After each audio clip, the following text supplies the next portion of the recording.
Magandang umaga po sa ating lahat. Narito ang ating weather update para sa araw ng Miyerkules, October 15, 2025.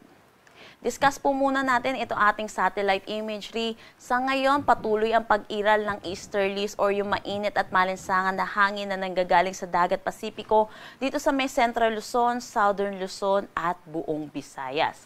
Meron din tayong northeasterly wind flow na nakakaapekto naman dito sa may extreme northern Luzon.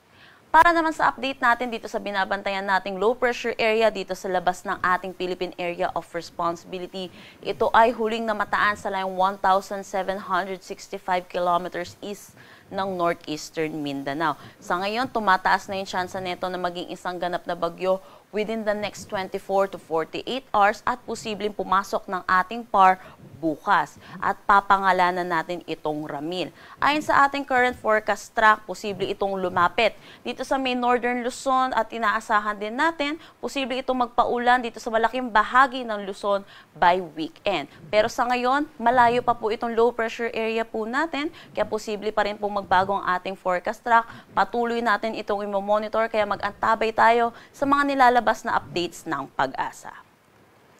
Para sa magiging panahon natin ngayong araw dito sa Luzon, dulot pa rin ng easterlies, malaking bahagi ng Luzon, particularly dito sa may Metro Manila, Calabarzon, Bicol Region, Marinduque, Oriental Mindoro, kasama na ang Isabela, Aurora, Bulacan, pati na rin ang Nueva Ecija ay makakaranas ng maulap na papawirin na may mga kalat-kalat na pag-ulan. Para naman dito sa may Batanes, Cagayan, Apayao at Ilocos Norte, dulot ng northeasterly wind flow, makakaranas sila ng bahagya hanggang sa maulap na papawirin na may mga isolated light rains.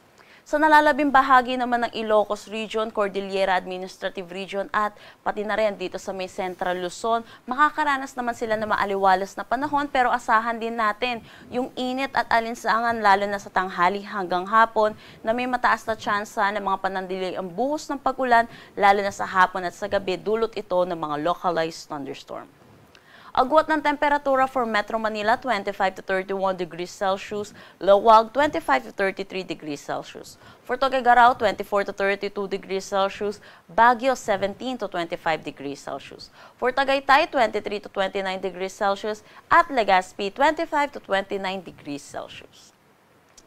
Dito naman sa may Eastern Visayas, pati na rin dito sa Aklan, Capiz, Bohol at Cebu, makakaranas sila ng maulap na papawirin na may mga kalat-kalat na pag-ulan din, dulot ito ng easterlies. Para naman sa nalalabing bahagi ng Visayas, pati na rin dito sa Palawan at buong Mindanao, makakaranas din naman sila ng maaliwalas na panahon, pero yun din po mataas din ang tsansa ng mga localized thunderstorm pagdating sa hapon at sa gabi.